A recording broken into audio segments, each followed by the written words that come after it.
sabe? Embora não podemos compreender as palavras, mas pela expressão facial, certo? Cantar, nós temos que procede de corações puros, né? De homens e mulheres que temem ao Senhor, né? E é interessante que existem certas situações, certos conhecimentos que nós só adquirimos quando é dada oportunidade, né?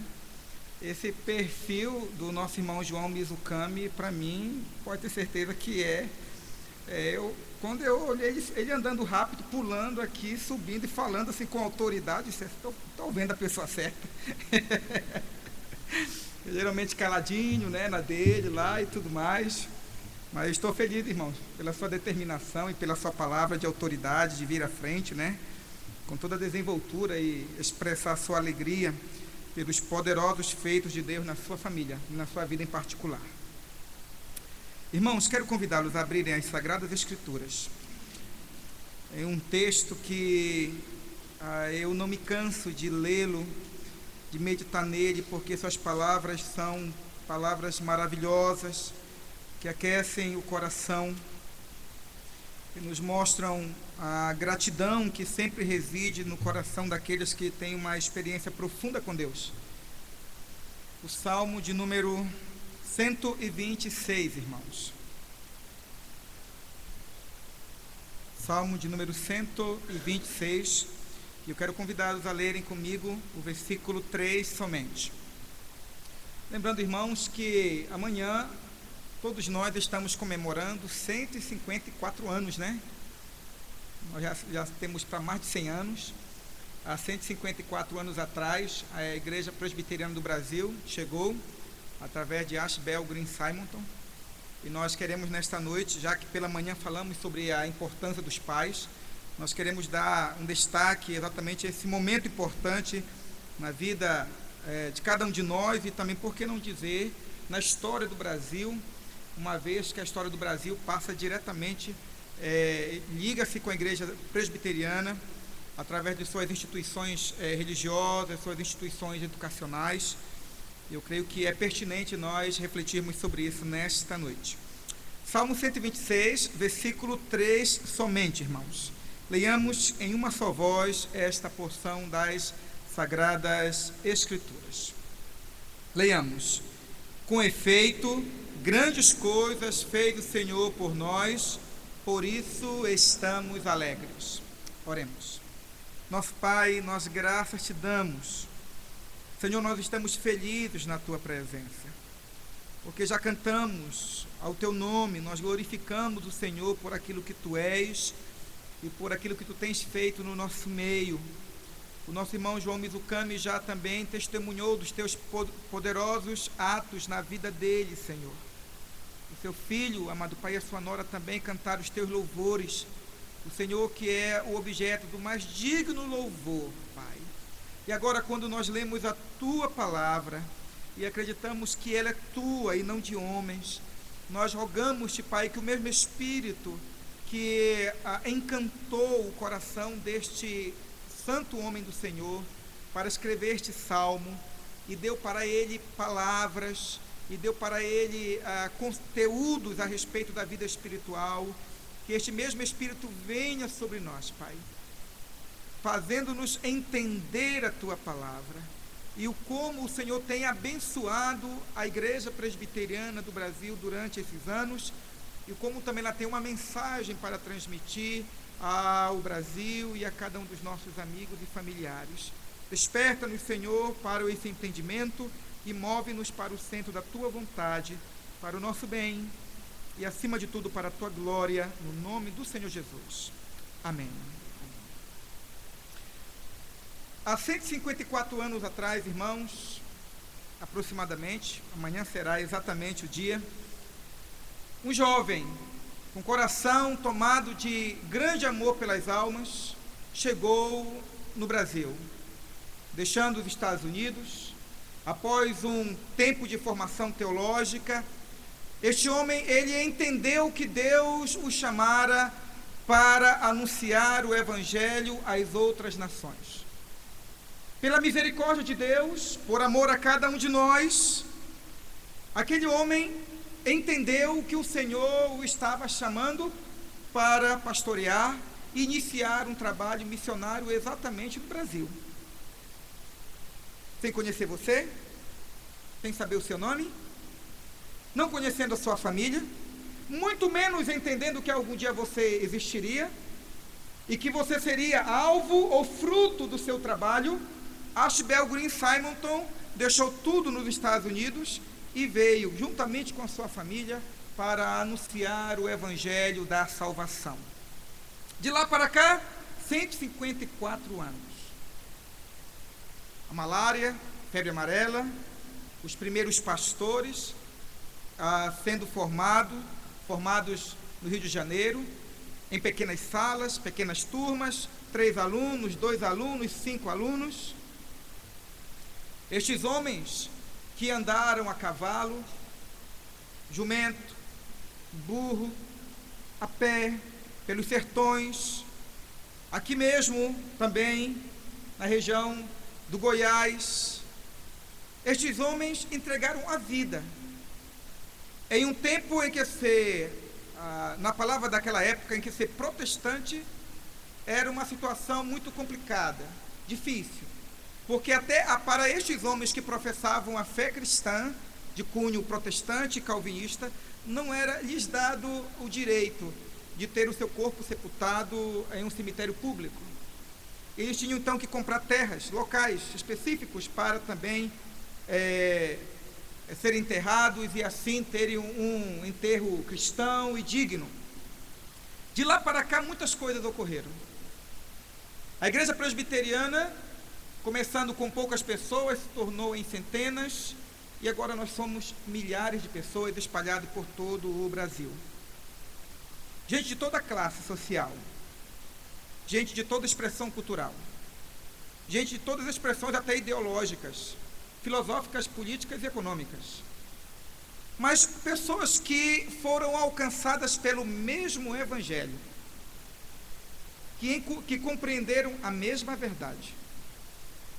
E são pessoas que, a despeito do mundo no qual nós vivemos, que têm aprendido a negar os princípios das Sagradas Escrituras, estes tais, chamados de presbiterianos, estes tais chamados de calvinistas, estes tais chamados de protestantes, estes tais também até chamados aqui e ali de puritanos, sim, estes tais ainda permanecem e buscam permanecer dentro dos princípios mais simples das Sagradas Escrituras. Em um culto simples, nós procuramos cultuar a Deus na consciência de que somente Ele é digno de nosso louvor e de nossa adoração. Nós começamos assim o culto, com ordem e decência.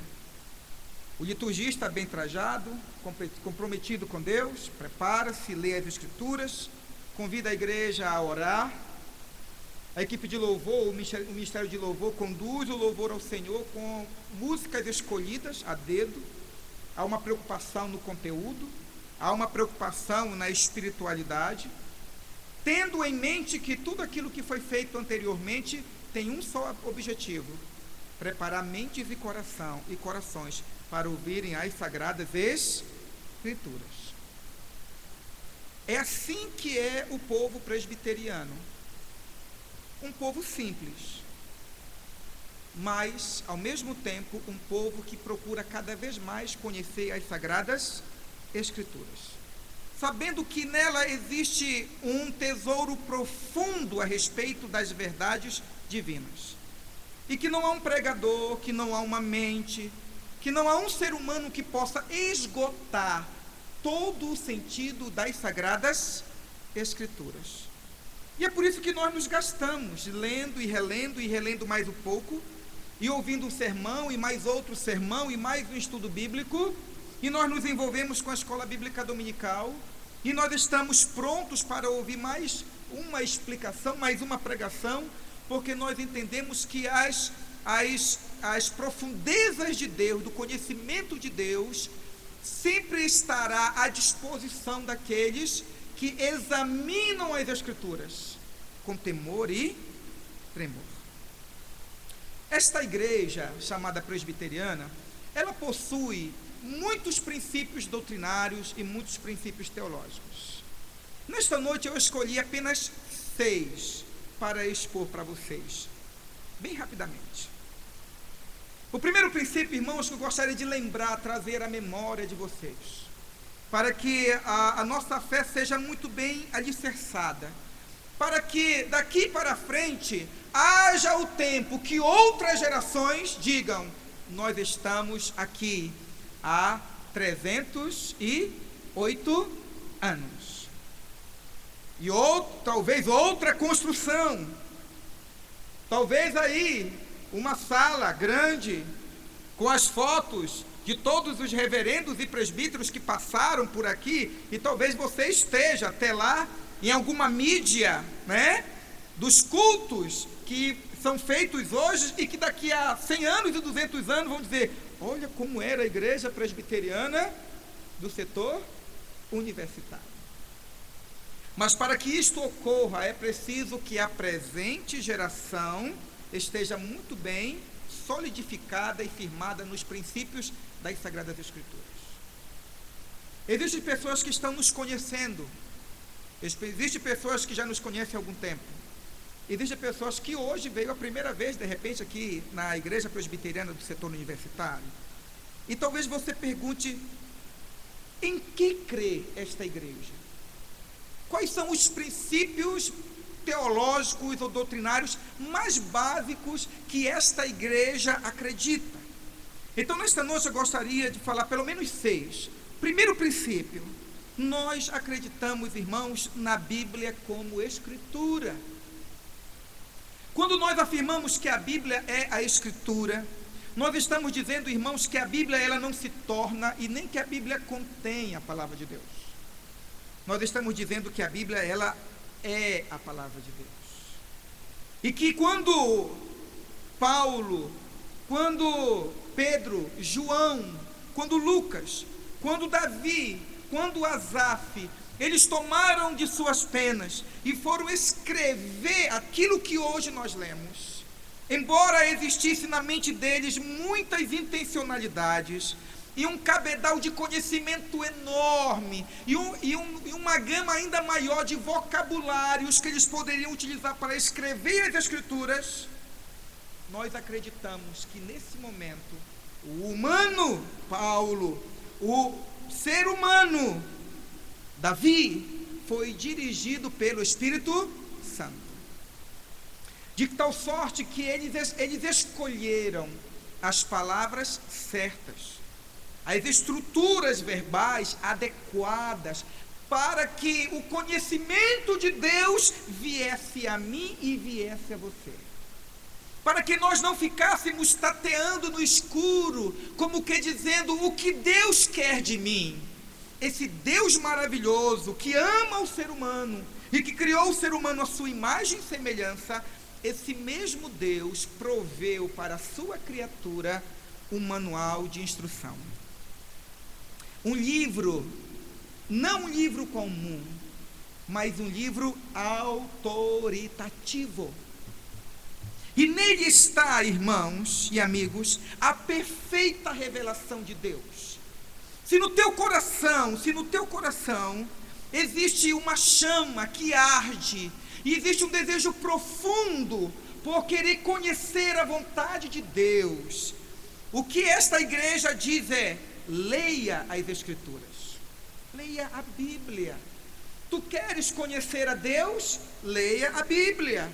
Tu queres saber a vontade de Deus para a sua vida? Leia as Escrituras. Porque a Bíblia, ela é a perfeita revelação de Deus para os homens. A veracidade disso, irmãos, se encontra nos próprios lábios de Jesus, quando o próprio Cristo disse que nada dessas Escrituras passaria, ou quando o próprio João disse, no seu livro de Apocalipse, ou escreveu, que dessa revelação nada pode ser acrescentado e nada pode ser tirado. Ora, porque nada pode ser acrescentado e ora, porque nada pode ser tirado? é porque as Escrituras, a Bíblia, é a perfeita vontade de Deus. Esta afirmação, irmãos, categórica, ela tem uma implicação radical na vida do presbiteriano. E se tu, a partir de hoje, tu começares a entender isto, e se as palavras proferidas até o presente momento ecoarem na tua alma, e tu disseres, sim, pastor, eu também acredito na Bíblia como palavra de Deus, então eu digo para ti, o mesmo senso de respeito que temos para com as Sagradas Escrituras, também deve brotar no teu coração. Abri-la, lê-la, meditar nela e ouvir as próprias palavras das Escrituras, é ouvir o próprio Deus sussurrando nos nossos ouvidos a sua vontade, que é boa, perfeita e agradável. Mas isso tem implicações, porque se a Bíblia é as Escrituras, então nós devemos crer naquilo que nela está escrito. E o que ela fala a respeito do homem? É o segundo ponto. A Bíblia tem palavras maravilhosas para falar a respeito do homem. A Bíblia diz que o homem foi criado à imagem e semelhança de Deus. A Bíblia vai mostrar elogios rasgados que Deus faz aos homens. Viste meu servo Jó, homem íntegro e reto, homem que se desvia do mal. Não é assim que Deus falou a respeito de Jó? Não proferiu elogios grandiosos a respeito deste homem? Ora, também a Bíblia não diz que Davi foi o homem segundo o coração de Deus? A Bíblia não diz que outro homem andou com Deus e Deus o tomou para si? Ora, irmãos, não é verdade que nas Escrituras nós encontramos muitos elogios a respeito do ser humano? Sim, existem palavras que mostram o quanto Deus se deleita na sua criatura, criado à sua imagem e semelhança. Mas ao mesmo tempo que as Escrituras nos mostram as virtudes que residem no homem, porque Deus lhe expôs, ao mesmo tempo essa Bíblia diz que o homem nasceu em pecado, que o homem foi concebido em pecado, que o homem jaz no maligno, que o homem é escravo do pecado, e que a despeito da sua imagem e semelhança com Deus, este homem infelizmente está manchado, maculado, comprometido com aquilo que nós denominamos de iniquidade. Essa maldição sobre o homem, que é o pecado, está retratado lá no texto de Romanos, quando a palavra de Deus diz que não há justo, nenhum sequer, não há quem entenda, não há quem entenda as Escrituras, não há quem entenda Deus, não há quem faça o bem, todos se extraviaram e uma só se fizeram inúteis.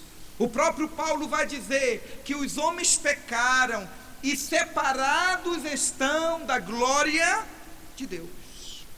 Então, ao mesmo tempo que as Escrituras falam a respeito das virtudes que residem no homem, por um ato de Deus, um ato de misericórdia de Deus, ao mesmo tempo, essas Escrituras nos mostram o quanto o ser humano está perdido, o quanto o ser humano precisa da graça divina para praticar o bem, o quanto nós precisamos do Espírito Santo para praticar aquilo que é justo, o quanto nós precisamos, irmãos, da intervenção de Deus para que algo de bom seja proferido pelos nossos lábios. É como diz as Escrituras, que se nós queremos sabedoria, nós precisamos pedir a Deus. Se nós precisamos de salvação, nós devemos recorrer a Ele para nos salvar.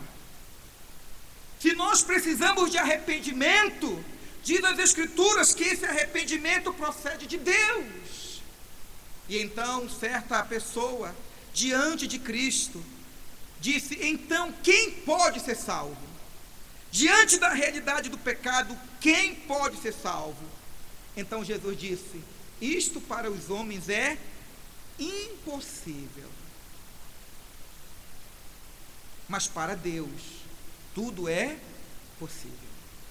E esta segunda verdade, irmãos, nos mostra o quanto o homem está completamente depravado. Depravado, que nós queremos dizer numa linguagem bíblica ou teológica, é que o ser humano, ele está comprometido com o pecado. As faculdades mais excelentes do homem, a emoção, a razão, a volição, tudo que o ser humano está contaminado pelo pecado. E é preciso então que essa total depravação seja quebrada, para que o ser humano possa novamente recobrar a santidade e se comprometer com Deus. Então, da parte do homem, é impossível a sua autossalvação. O homem está perdido. O homem por si mesmo está irremediavelmente perdido. Não há salvação para o ser humano. E então vem a terceira verdade. A terceira verdade, irmãos, nos mostra a beleza da misericórdia de Deus para com os seres humanos. Essa verdade, irmãos, nos mostra que a parte ofendida, Deus, aquele que criou o ser humano com todo primor e alegria, aquele que imprimiu na alma do ser humano aquilo que ele não deu a nenhuma criatura, a sua imagem e semelhança.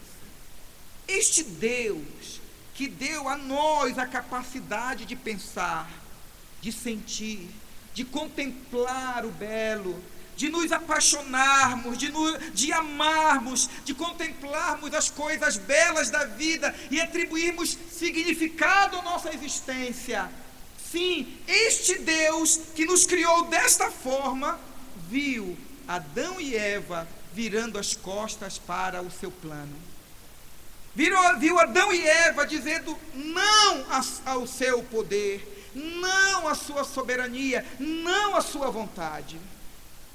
E não somente Adão e Eva, esse Deus viu a mim e viu você também, igualmente morto em nossos delitos e pecados.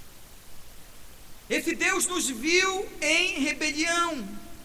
Esse Deus lá na eternidade, antes de criar todas as coisas, Ele, quando olhou a humanidade e viu que não havia justo, nenhuma pessoa que entendia, não haveria um que haveria de invocar o seu santo nome. E quando Ele viu que ninguém o amava, que ninguém o buscava, Ele decidiu nos amar e nos buscar. Como disse Jeremias, profeta do Senhor, ele disse: com amor eterno eu te amei, e por isso com benignidade eu te atraí. E essa então terceira verdade, irmãos, nos mostra a eleição eterna. Como é que Deus na eternidade escolheu os seus filhos? Como diz lá Efésios capítulo 1, quando você olha o texto de Paulo aos Efésios, Paulo vai dizer: bendito o Deus e Pai de nosso Senhor Jesus Cristo, que nos abençoou com toda sorte de bênçãos espirituais nas regiões celestiais em Cristo Jesus, o qual nos escolheu nele antes da fundação do mundo, para sermos santos e irrepreensíveis. Na eternidade o Senhor escolheu a mim e escolheu a ti. Lá na eternidade o Senhor se apegou a nós por amor.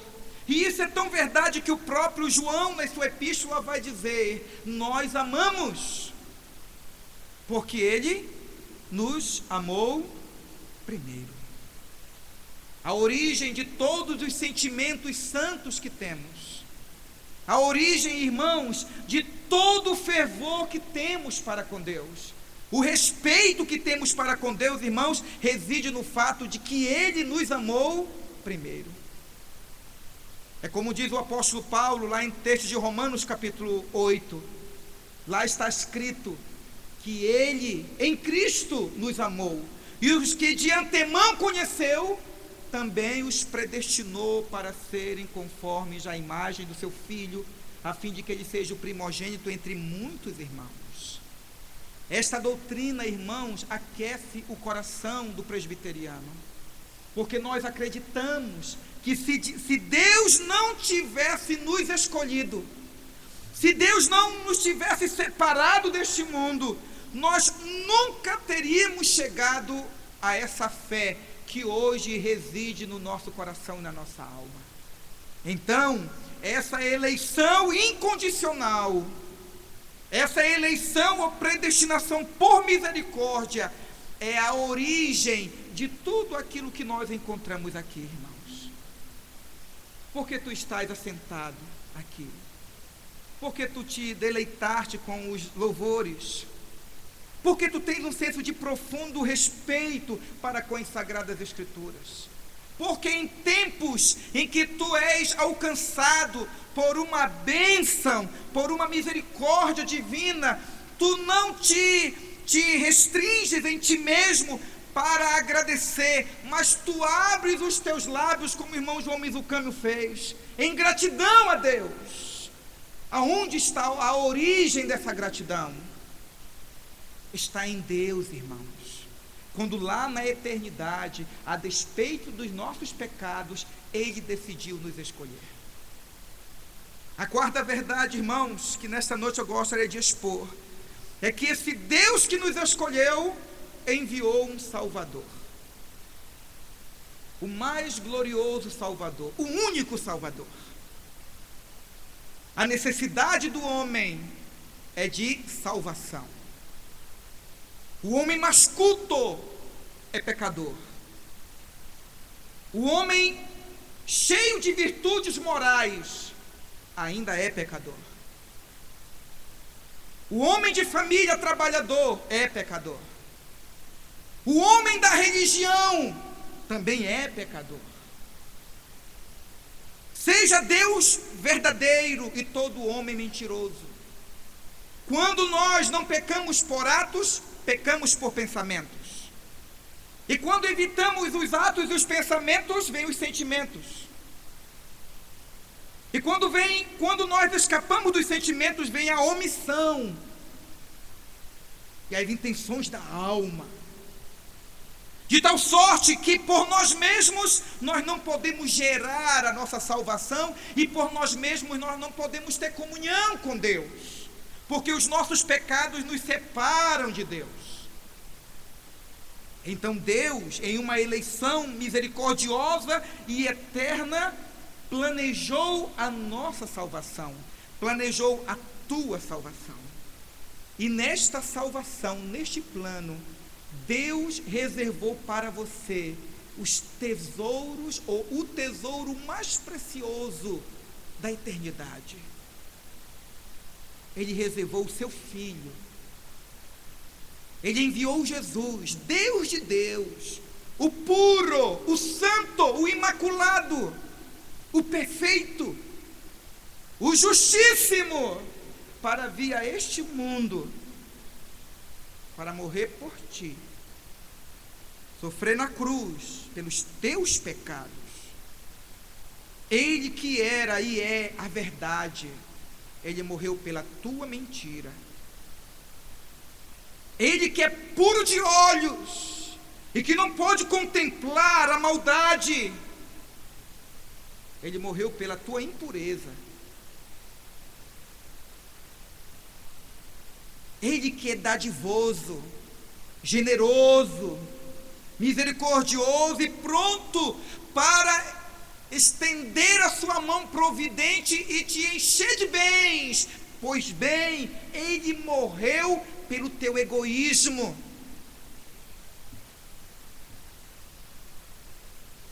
Ele morreu devido a esse teu coração que não se abre para com o teu próximo em suas necessidades. Aquele que é perdoador, que é um coração quebrantado e contrito, ele não despreza. Pois é, ele morreu pela tua amargura. Quando aquele que te busca e pede perdão, você teimosamente não quer perdoar desta pessoa. E lá naquela cruz, este sentimento de amargura e ressentimento foi cravado na cruz. A tua maldade, a minha maldade, o teu pecado, o meu pecado, foi pago lá na cruz. De tal sorte que nós não nos atrevemos a afirmar que Jesus morreu em vão.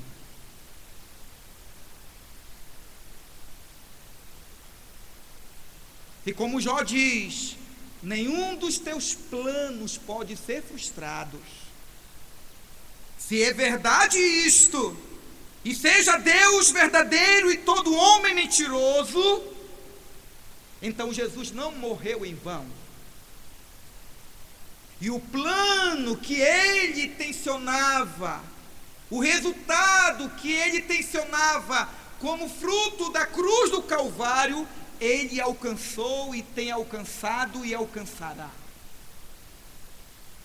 Se ele tensionou morrer por ti, os teus pecados ficaram naquela cruz e tu és redimido pelo Senhor.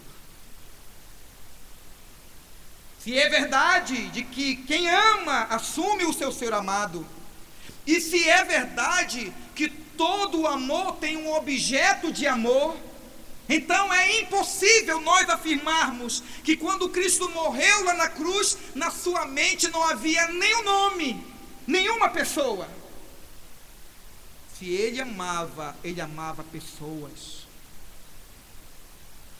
Se Jesus morreu lá na cruz por amor, então ele morreu por te amar, Maurício. Teu nome estava lá. Se é verdade que quem ama alguém, e se a morte de Cristo foi por amor, então é verdade. E quando ele foi, e ele disse, sim, é por ti, Matilde, os teus pecados são cancelados pelo meu sangue. É por ti, Tiago, é por ti, Jefferson, é por ti, Alberto, é pelos eleitos do Senhor, por aqueles que o Pai me deu desde toda a eternidade. E não ousamos dizer que uma vez que Jesus morreu por alguns, que estes tais venham a se perder. Jesus morreu por aqueles que o Pai predestinou, e estes serão eficazmente salvos, porque aquilo que Jesus tensionou se concretizará na nossa vida, irmãos, se concretizará na nossa vida. A tua salvação, a tua redenção, o teu perdão de pecados e viver eternamente naquele local onde não há pranto, não há dor, porque todas as coisas se passaram e Cristo fez nova todas as coisas. A outra verdade, irmãos, que nós aprendemos é que este Jesus que morreu pelos eleitos, morreu especificamente por um grupo seleto daqueles que o Pai lhe deu. Este mesmo Jesus vê a cada dia o Espírito Santo chamar as ovelhas de Jesus Cristo, ou dele mesmo. Assim nós lembramos que aqueles quem o Pai escolheu, aqueles por quem Cristo morreu, estes serão chamados poderosamente e eficazmente para o aprisco do Senhor. Mas tu dirás, pastor, há pouco o Senhor afirmou categoricamente que o homem é pecador, que o homem não quer Deus, que o homem ele está averso às coisas espirituais. Como é então que este pecador se volta para a salvação? Então eu lhes digo, esta é uma obra maravilhosa, sobrenatural e misteriosa do Espírito Santo. Se lembrem naquele dia que Deus chamou vocês. Se lembrem naquele dia em que a pregação ardeu no coração de vocês. Se lembrem naquele dia que vocês começaram a ouvir a exposição das Escrituras. E de repente aquela palavra que estava sendo explicada, que anteriormente não tinha tanto significado e tanta importância, a partir de um determinado momento para frente, você começou a entender. E você ficou maravilhado com aquele entendimento. A obscuridade, as trevas se foram. E de repente, não havia na sua mente somente entendimento. Você começou a sentir deleite por aquilo que você estava entendendo. Você começou a ficar maravilhado diante daquilo que o pregador expunha para ti. O pregador disse: tu és pecador. E anteriormente que você rejeitava e você dizia: não, eu não sou pecador, eu não sou pecadora, eu não sou desse jeito. E de repente você foi tomado por um senso profundo de pecado. E você começou a lembrar de coisas pequeníssimas, pequenas. E você começou a dizer: sim, isso é erro, isso é pecado. Se Deus existe, e certamente Ele existe, Ele é luz, Ele é puro. Então essas atitudes e estes pensamentos, e até a omissão de fazer o bem, está errado. Então você foi tomado por uma consciência profunda de pecado e de erro. E você se desesperou. E você perguntou: e agora como é que eu vou comparecer diante desse Deus que é luz? E o pregador falou de Jesus. O pregador falou da pureza de Jesus, da ternura de Jesus, do amor de Jesus, de como Ele se entregou pelos pecados, de como Ele foi humilhado, mas Ele não abriu a boca, de como Ele deixou a sua glória, e como Ele deixou os anjos dos céus, e como Ele veio habitar entre os homens, e tudo Ele havia assumido, todo esse ônus, todo esse drama Ele assumiu por amor a pecadores arrependidos. E aquilo foi maravilhoso demais para você. E você sentiu que aquela cruz foi erguida não para salvar qualquer pessoa. Você sentiu que aquela cruz foi erguida para salvar você. Você. Que aquele amor foi demonstrado publicamente por você, para redimir você, para te reconciliar com Deus. E tudo isso foi tão encantador e foi tão maravilhoso que você não se sentiu forçado a dizer: Jesus, entra no meu coração e transforma a minha vida. Suavemente, docemente, amorosamente, você foi conduzido aos pés da cruz em arrependimento e contrição. É esta a doutrina do Evangelho. Aqueles a quem Deus amou desde toda a eternidade comparecerão diante da cruz de Cristo em arrependimento. Não há constrangimento, não há retórica humana, não há jogo de palavras, não há teatro. Há simplesmente o senso profundo de que Deus está chamando. E você não pode resistir a este chamado, porque a demonstração de amor de Deus é maravilhosa. A cruz, onde o inocente morreu pelo culpado, e o culpado era eu e o culpado era você. E aqui então nós, como presbiterianos, nós destacamos essa doutrina da palavra, essa doutrina da Bíblia. E nós afirmamos que Deus vai chamar e tem chamado os seus. e vai chamar e tem chamado de forma eficaz e poderosa.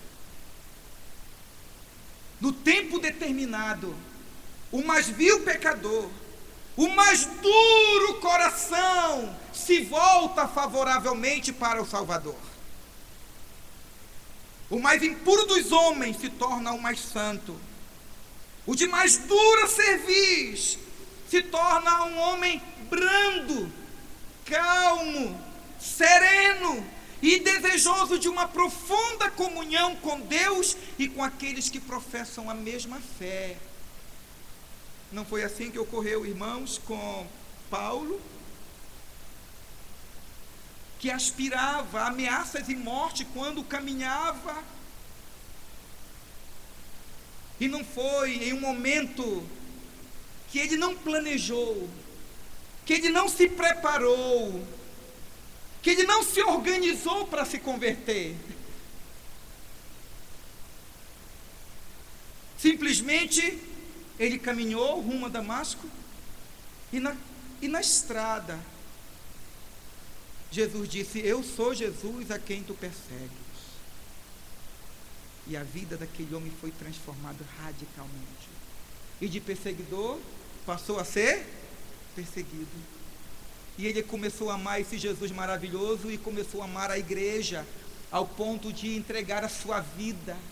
Foi açoitado, foi preso, passou por naufrágio e disse: e eu tudo faço por amor a Cristo e a sua igreja. Deus chama os seus. Tu se sente chamado, vocacionado por Deus? Se sente tocado por esse Espírito Santo? Então eu digo para você, hoje é dia de salvação. Entregue a sua vida a Ele. Porque isso um dia já ocorreu com muitos daqueles que aqui estão.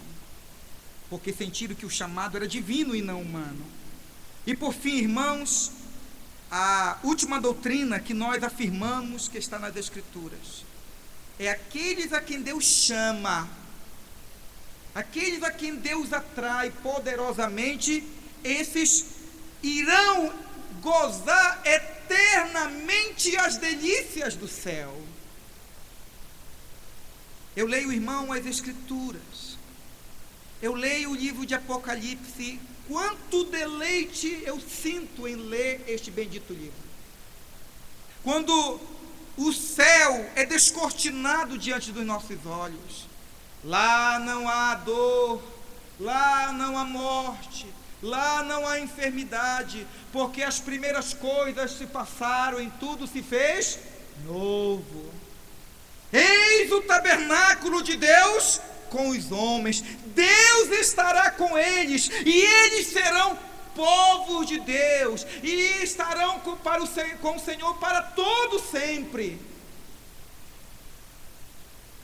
É uma visão gloriosa, irmãos, de uma vida para além daquilo que hoje nós vivemos. Todo o fulgor do mundo, toda a glória do mundo não pode se comparar com aquilo que Deus tem reservado para os seus escolhidos. Porque o próprio Cristo disse: eu vou preparar-vos lugar, para que aonde eu esteja, estejais vós também. Irmãos, eu só penso em Jesus preparando o melhor para o seu povo. É por isso que a palavra de Deus diz que nem olhos viram, e nem ouvidos ouviram, e nunca jamais, em tempo algum, se percebeu aquilo que Deus tem preparado para os seus. E isto, irmãos, ninguém pode arrancar da mão daqueles que são os escolhidos do Senhor. Jesus Cristo certa vez disse em João capítulo 10: as minhas ovelhas estão nas minhas mãos, e ninguém as arrebatará dela. Se tu és ovelha do Senhor, alegra-te. Se tu já estás na fé, regozija-te. Se tu já estás debaixo do pacto da graça, e tu já entraste nesta aliança pela fé, então jubila, alegra-te, porque tudo aquilo que Cristo preparou para o seu povo, tudo aquilo que Ele preparou é teu, e tu haverás, ou tu hás de gozar e desfrutar eternamente com o Senhor, e lá haverá um só rebanho e um só pastor. Uma palavra sintética: uma vez salvo, salvo para sempre.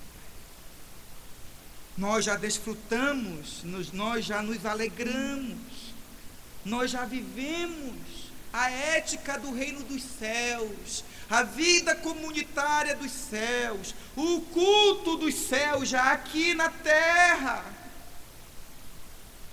É por isso que quando a equipe de louvor vem para louvar e canta os cânticos, aqueles que já entendem essa verdade não precisam de nenhuma outra qualquer que se possa nomear aqui de motivação, porque a motivação já está na mente, a motivação já está no coração, a motivação ela procede do entendimento das Escrituras Sagradas, porque aquele que fez a promessa é fiel e cumprirá cabalmente tudo aquilo que Ele prometeu a nosso favor.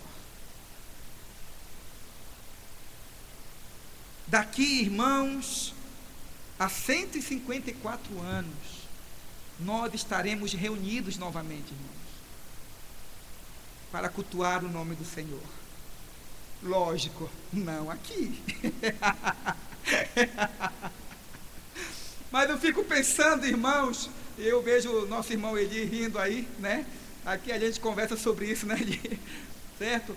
Eu fico pensando, irmãos, se é maravilhoso o culto, a vida comunitária, os irmãos na fé, orar ao Senhor, cantar ao seu bendito nome. Podemos ter certeza, irmãos, que daqui a 154 anos, aquilo que nós vemos por espelho, aquilo que nós vemos por sombra, nós veremos face a face. E isso inundará o nosso coração. E os outros que vierem após nós, irmãos, estes estarão lembrando de nós em ditosa lembrança, desejando desfrutar aquilo que nós, até aqui a 154 anos, já estaremos desfrutando. Meu amado, tu que ainda não estás na fé, deseja isso. Peça a Deus isso para você. Você não se sente despertado para a vida espiritual? Você gosta da igreja, você acha bonita a igreja, mas você ainda não sentiu esse chamado, essa coisa gostosa que você vê na vida do cristão? Mesmo não sentindo, a partir de hoje, diga: Senhor, eu preciso, eu quero sentir.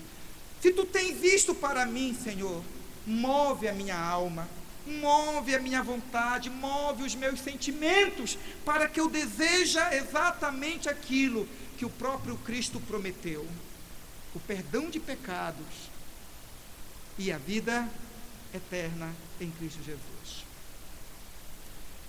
Estas são, irmãos, basicamente 6 doutrinas mais básicas que nós como presbiterianos acreditamos. A Bíblia, ela é a palavra de Deus, ela é a Escritura. Com temor e tremor, nós nos desgastamos em entender essa palavra bendita. Nós acreditamos que, a despeito de nossas virtudes, nós somos pecadores e precisamos de um Salvador. Nós acreditamos que a origem de nossa salvação reside na predestinação eterna, quando Deus escolheu os seus. Nós acreditamos que quando o Pai enviou o seu Filho, o Filho morreu exatamente por aqueles que o Pai escolheu. Estes que foram eleitos, estes por quem Cristo morreu, estes serão chamados no tempo determinado, da maneira que Deus escolheu. E quando estes forem chamados, irmãos, o próprio Espírito Santo trabalhará na vida deles, santificando-os, amparando-os e consagrando-os para que recebam a coroa da vida. Fechemos nossos olhos, irmãos, e oremos ao Senhor. Pai, nós nos alegramos na Tua presença. Nós nos alegramos na Tua presença, Senhor. 154 anos anunciando o Evangelho da graça. 154 anos amando a Bíblia como Escritura. Anunciando que ela é a verdade divina. 154 anos, Pai, nos deparando com o nosso pecado. 154 anos batendo no peito e dizendo: sê propício a mim, pecador. 154 anos, Senhor, nos maravilhando com a eleição eterna.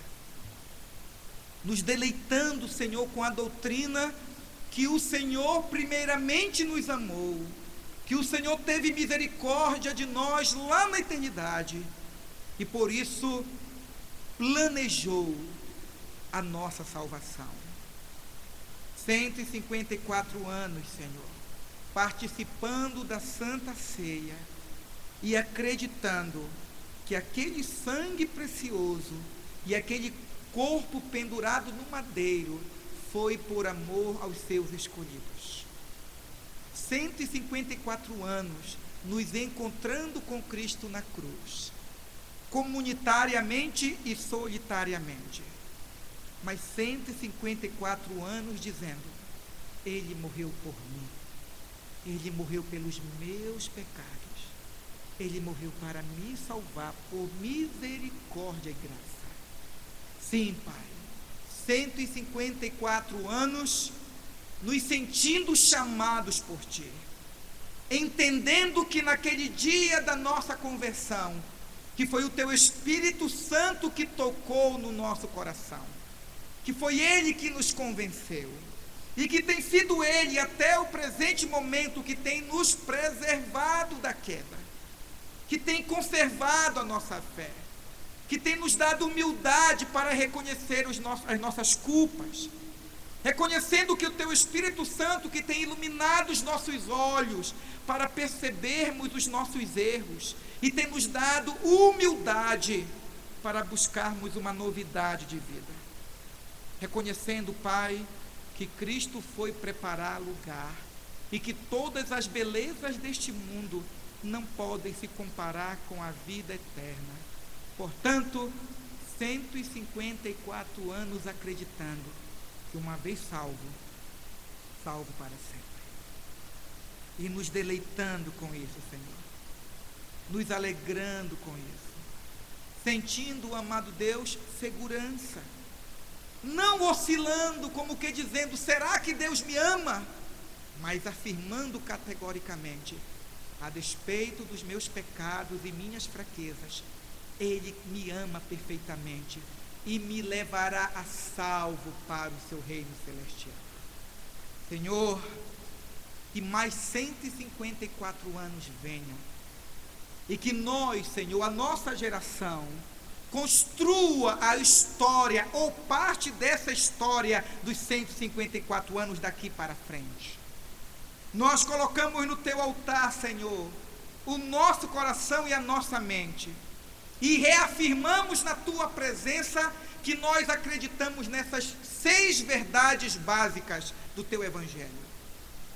Nós nos consagramos a Ti, Senhor, nesta noite, mais uma vez, e queremos dizer que os nossos dons e talentos são para a Tua glória, porque tudo que somos e temos vem de Tuas mãos dadivosas e generosas. Usa-nos, Senhor, usa-nos com poder e graça, para continuarmos anunciando esse santo e maravilhoso Evangelho a outros que hão de ser chamados poderosamente pelo Teu Divino Espírito, aqueles que foram escolhidos na eternidade, Senhor.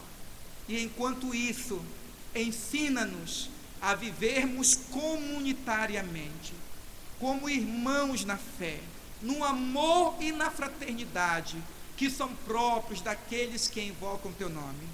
Ó Pai, é assim que nós oramos, para o nosso bem e, acima de tudo, para a tua glória, no nome de Cristo Jesus. Amém. Meus amados irmãos, quero convidá-los a ficarem de pé por um breve momento. Quero chamar a equipe de louvor aqui. Eu quero convidá-los a cantar um cântico que diz: por tudo que tens feito e por tudo que vais fazer, por tuas promessas e tudo que és, eu quero te agradecer com todo o meu ser. Eu creio que esse cântico, ele casa-se perfeitamente com este momento de gratidão a Deus pelos 154 anos da Igreja Presbiteriana do Brasil. Por tudo que tens feito e por tudo que vais fazer.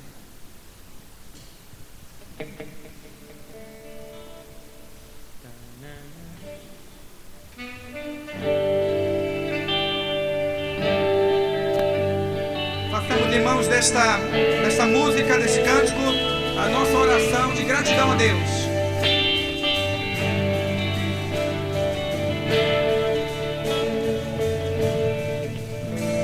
Por tudo o que tens feito, por tudo que vais fazer, por tuas promessas e tudo que és, eu quero te agradecer com todo o meu ser.